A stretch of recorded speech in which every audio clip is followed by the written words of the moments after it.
ద్రోణాచార్యుల వారు అరివీర భయంకరుడు.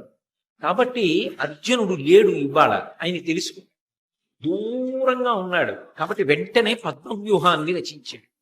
పద్మవ్యూహంలోకి ధర్మరాజు కాని, భీముడు కాని, నకులుడు కాని, సహదేవుడు కాని ప్రవేశించలేరు. పాండవుల వైపు విశేషమైనటువంటి నష్టం జరుగుతుంది, అనేక మంది పడిపోతారు. అసలు పద్మవ్యూహంలోకి ప్రవేశించడం ఎలా, దీని గురించి ఆలోచించాడు ధర్మరాజు గారు. ఆయనకి జ్ఞాపకానికి వచ్చింది, సుభద్రార్జునుల యొక్క కుమారుడైనటువంటి అభిమన్యుడు పద్మవ్యూహంలోకి ప్రవేశించగలడు.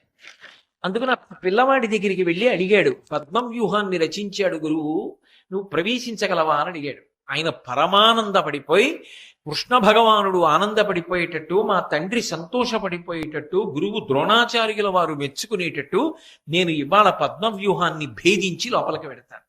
వెళ్ళి శత్రు సైన్యాన్నంతటినీ కాకావికలు చేసేసి దుర్యోధనుడి మనసు కలవరపరుస్తాను, అంత శత్రు సైన్యాన్ని పడగొడతాను అని ఆయన ప్రతిజ్ఞ చేసి పరమ సంతోషంగా పద్మవ్యూహాన్ని భేదించి పద్మవ్యూహంలోకి వెళ్ళిపోయాడు.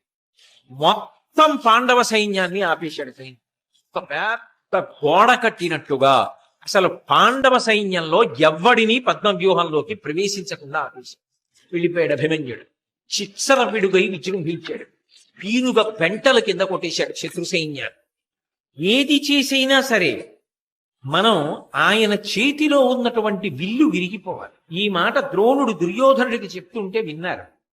కుట్ర చేసి వెనక నుంచి కర్ణుడు బాణప్రయోగం చేశాడు, ముందు నుంచి ద్రోణుడు గుర్రములను పడగొట్టాడు.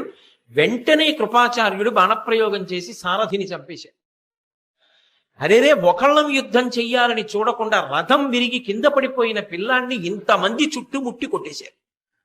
ఆయన కత్తి పట్టుకుని పైకి ఎగిరాడు. ఎగిరి ఎందరినో దునుమాడుతున్నాడు. ఇది చూసి మళ్ళీ బాణప్రయోగం చేసి కింద పడగొట్టారు.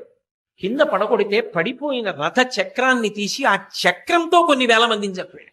అందరూ కలిసి అలిసిపోయి నెత్తురూడుతున్న పిల్లవాణ్ణి అధర్మం అని కూడా చూడకుండా మొత్తం కురువీరులందరూ చుట్టూ నిలబడి అన్ని వైపుల నుంచి బాణములు వేసి కత్తులతో